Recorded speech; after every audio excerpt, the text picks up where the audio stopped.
Hey everyone, and welcome back to The Explainer. Today, we are breaking down what is probably the absolute most important tug of war happening in modern advertising right now: walled gardens versus the open internet. So let me just ask you directly, where does your advertising budget really go? I mean, if you've spent any time at all in marketing, you've heard these buzzwords thrown around constantly, right? But let's be honest, they're often used kind of loosely. And the actual real-world implications for your ad spend, well, they aren't always crystal clear. Okay, let's dive into this. Section 1, the advertising divide, defining the two dominant ecosystems.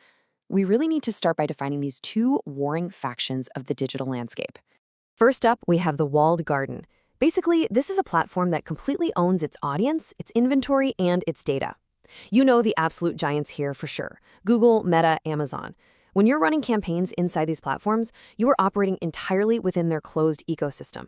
They control the targeting, they control the measurement, and most importantly, they control exactly what you can and cannot see. On the exact flip side of things, we have the open internet. This is practically everything outside of those closed platforms. We're talking independent publishers, streaming apps, news sites, independent creators, the whole shebang. This is the primary playground for programmatic advertising.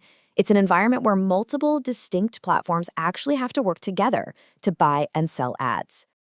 Now, on the surface, sure, both of these environments ultimately accomplish the exact same thing, right? They help advertisers reach audiences. But the mechanics of how they do it and the trade-offs involved are vastly different. Let's look at Section 2, Inside Walled Gardens, Simplicity at a Cost. Okay, so the biggest advantages of walled gardens are incredible scale and sheer simplicity. These platforms boast massive, logged-in user bases and highly accurate deterministic data. Honestly, they make it incredibly easy to go from zero to running ads in just a matter of minutes. But, and there's a big but here, the massive trade-off: transparency. Because inside these massive closed systems, you just cannot independently verify performance in the same way you can elsewhere. Basically, you are entirely reliant on the platform's own reporting. You don't get to see the full auction dynamics happening behind the scenes. You're forced to optimize your ad spend based strictly on what the platform tells you is working. And that brings us to Section 3, the open internet, the fragmented Wild West. This shifts the paradigm completely. We go from a single controlling platform to a highly fragmented, yet much more flexible ecosystem. Minus the tumbleweeds maybe, but definitely with just as many shootouts over user tracking. Instead of one entity pulling all the strings, you've got a massive web of players.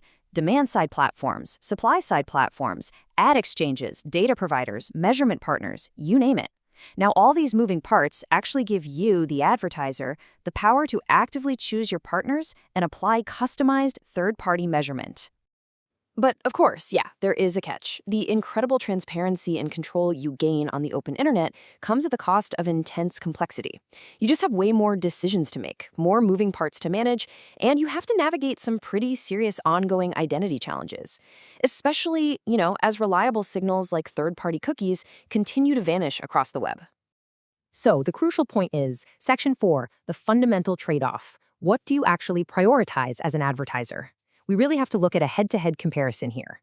It ultimately boils down to a pretty stark binary choice. On one hand, walled gardens give you high simplicity and scale, but really limited visibility into what's actually happening. On the other hand, the open internet gives you high transparency and totally customizable strategies, but it burdens you with increased complexity.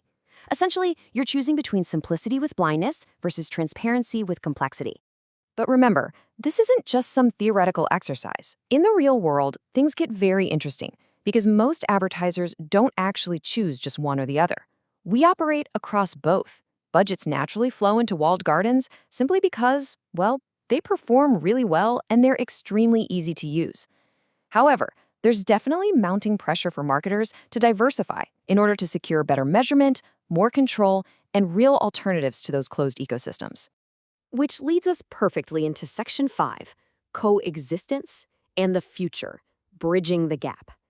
The reality is the future of advertising isn't about one side utterly destroying the other. It's really about how the open internet is actively evolving to bridge the gap. A massive real-world example of this evolution is connected TV, or CCTV. Connected TV acts as the ultimate bridge between these two worlds. Think about it. It combines the highly premium, high-quality inventory you'd totally expect from a walled garden, but it manages to retain the flexible, programmatic infrastructure of the open internet. It's kind of the best of both worlds. So the takeaway here is vital. The future isn't about one side winning. It's about how these ecosystems coexist and how marketers navigate between them. The most successful marketers are the ones who figure out how to leverage the strengths of both, rather than treating media buying like some sort of zero-sum game. So, what is the ultimate takeaway for you from this explainer? Look, grasping this dynamic is simply no longer optional. Understanding the difference between walled gardens and the open internet directly impacts how you allocate your budget. It dictates exactly how you're able to measure your performance, and ultimately, it completely determines your overall control over your media investments. I want to leave you with a rather provocative question, just to help you audit your own marketing strategies. When you look at your current campaigns, how much control do you actually have over your media? Really think about that as you plan your next campaign move. If you found this explainer helpful, please subscribe to AdTech AI Files, bite-sized content for those of us living in an AI world. Thanks so much for learning with me today, and I'll catch you in the next one.